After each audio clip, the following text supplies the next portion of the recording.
وہ سوچنے لگے کہ اب ہم اس غار سے باہر کیسے نکلیں گے۔ انہوں نے مل کر پورا زور لگایا مگر پتھر اتنا بھاری تھا کہ وہ اپنی جگہ سے 1 انچ بھی نہ ہلا۔ ان کا خیال تھا کہ اب ہمیں اس مصیبت سے کوئی چیز نجات نہیں دلا سکتی۔ پھر ایک نے کہا کہ اگر ہم اپنے نیک اعمال کے ذریعے اللہ سے مانگیں تو ممکن ہے اللہ ہماری مدد کرے۔ سب نے اس کی بات پر اتفاق کیا۔ پھر ان میں سے ایک نے اللہ سے دعا کرتے ہوئے کہا، یا اللہ، میرے ماں باپ بوڑھے تھے، میں ان کی اچھی طرح خدمت کرتا اور جب تک انہیں کچھ کھلا پلا نہ لیتا میں اپنے بچوں کو کھلاتا اور نہ خود کھاتا۔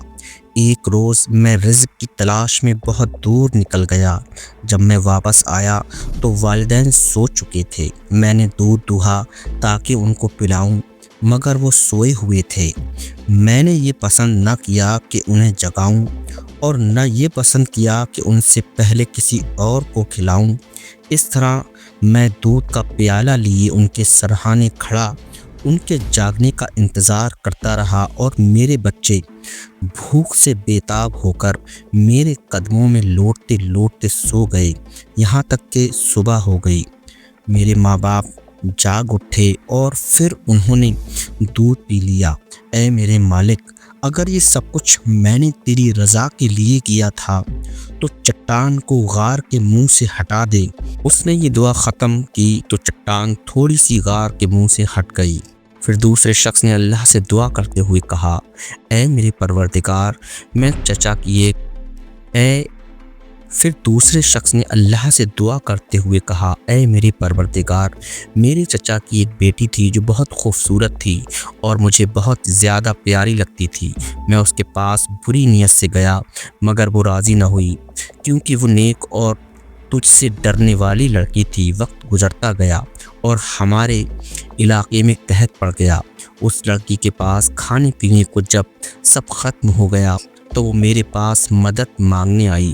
میری نیت اب بھی خراب تھی، اس لیے میں نے اسے 120 دینار اس شرط پر دیے کہ وہ میرے ساتھ برا کام کرے۔ فاقوں سے وہ اس قدر مجبور ہو گئی تھی کہ اس نے میری شرط مان لی۔ جب میں نے اس پر قابو پا لیا تو وہ کہنے لگی کہ اللہ سے ڈر اور گناہ نہ کر۔ میں اس کے پاس سے ہٹ گیا اور چاہنے کے باوجود برا کام نہ کیا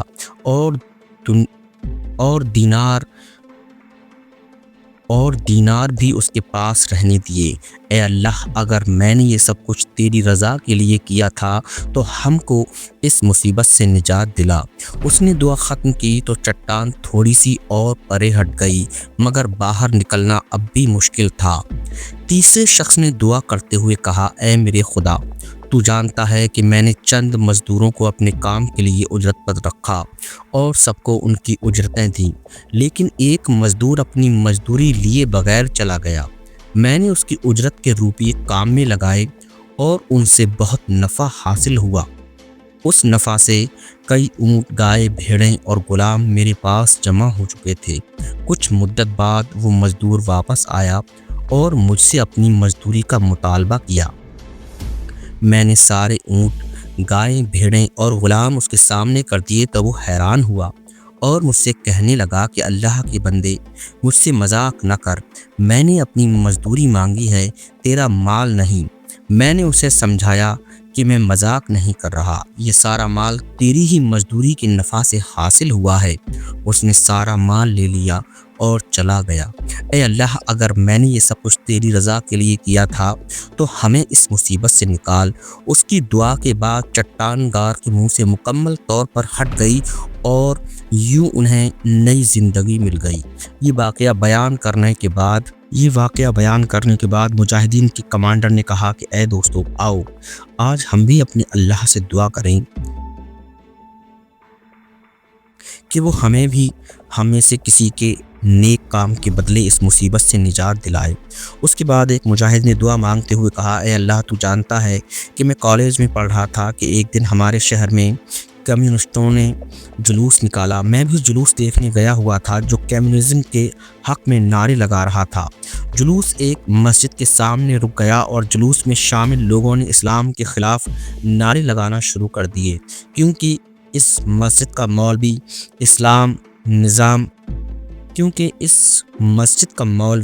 اسلامی نظام کے حق میں تقریر کرتا اور روس میں مسلمانوں پر ہونے والے کمیونسٹوں کے ظلم کی داستانیں لوگوں کے سامنے بیان کرتا۔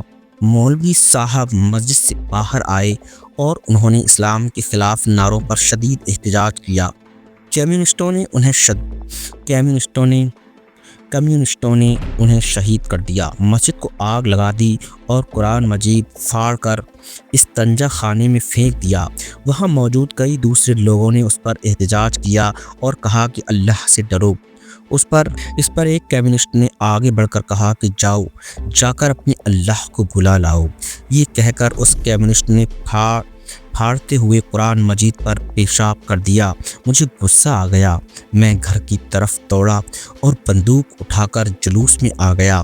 پھر اس کمیونسٹ اور کئی دوسرے کمیونسٹوں کو قتل کر کے میں مجاہدین سے آ ملا۔ اے اللہ، یہ سب کچھ میں نے تیری محبت میں کیا تھا، تو ہماری مدد کر۔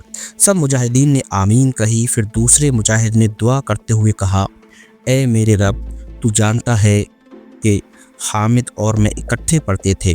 حامد میرا بچپن کا دوست اور ہماری دوستی بہت گہری تھی۔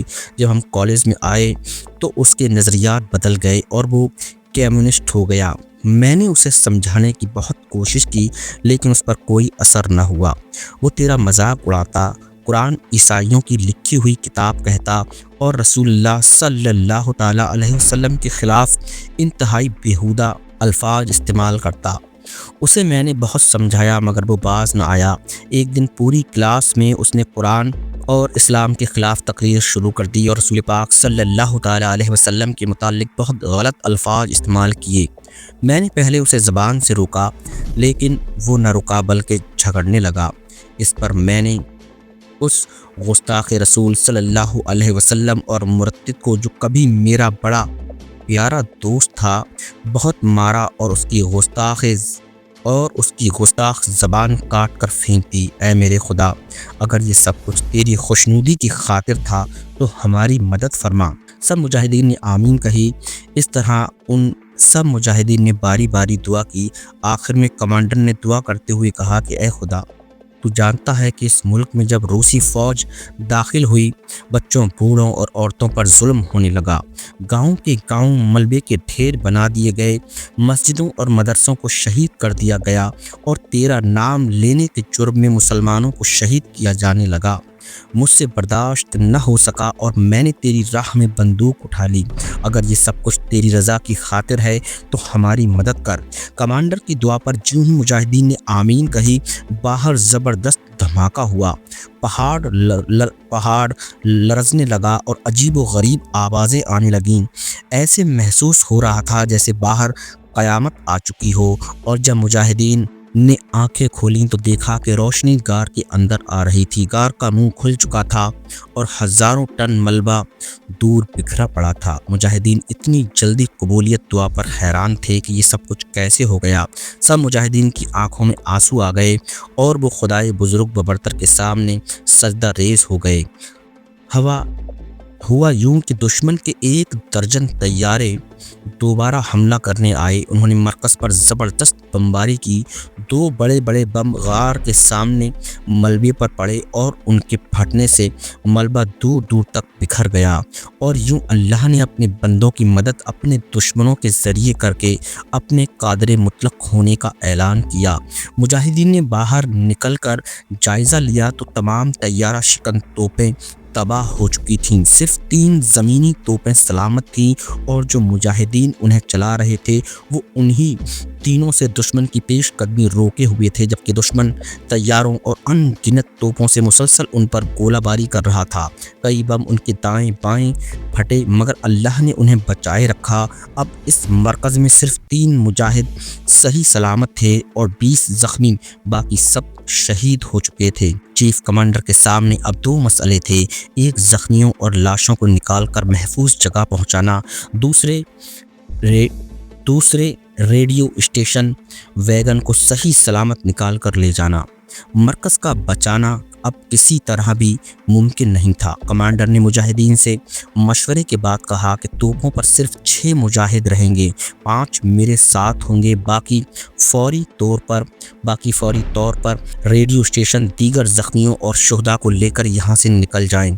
اس مرکز سے کسی بھی چیز کو سلامت لے جانا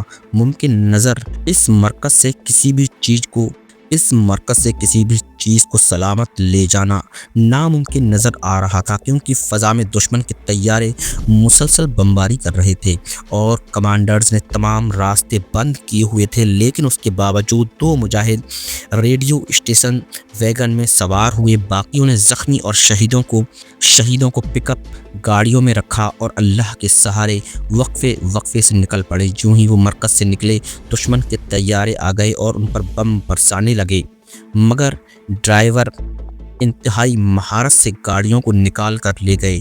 راستے میں انہیں بہت زیادہ لاشیں نظر آئیں جو مجاہدین کی نہیں تھیں بلکہ روسی کمانڈرز کی تھیں، جنہیں مجاہدین کے ایک دوسرے گروپ نے زمین پر اترتے ہی ہلاک کر دیا تھا، اور اس وقت بھی وہ گروپ اس راستے کی حفاظت کر رہا تھا۔ مرکز میں چیف کمانڈر اس بات سے بے خبر تھا۔ چیف کمانڈر سمیت اب مرکز میں صرف 12 مجاہد باقی تھے، ان میں علی بھی شامل تھا۔ ان کا ایک ہی مقصد تھا کہ دشمن کی پیش قدمی سورج غروب ہونے تک روکی جائے۔ ان 12 مجاہدین نے اس مہارت سے مورچے سنبھالے ہوئے تھے کہ دشمن یہی سمجھتا رہا کہ مجاہدین کی بہت بڑی تعداد مرکز میں ان کے خلاف لڑ رہی ہے۔ چیف کمانڈرز زخمی ہونے کے باوجود مجاہدین کا ساتھ دے رہے تھے۔ ابھی سورج غروب ہونے میں کچھ وقت باقی تھا جب مجاہدین کے پاس اسلحہ ختم ہو گیا۔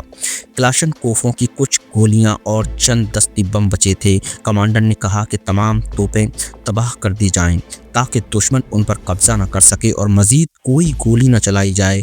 یہ کہہ کر وہ سورج غروب ہونے کا انتظار کرنے لگا کہ رات کی تاریکی میں پسپائی محفوظ راستے سے ہو سکے۔ چند منٹ بعد کمانڈر نے دوربین سے دیکھا کہ دشمن کے ٹینک مرکز کی طرف پیش قدمی کر رہے ہیں۔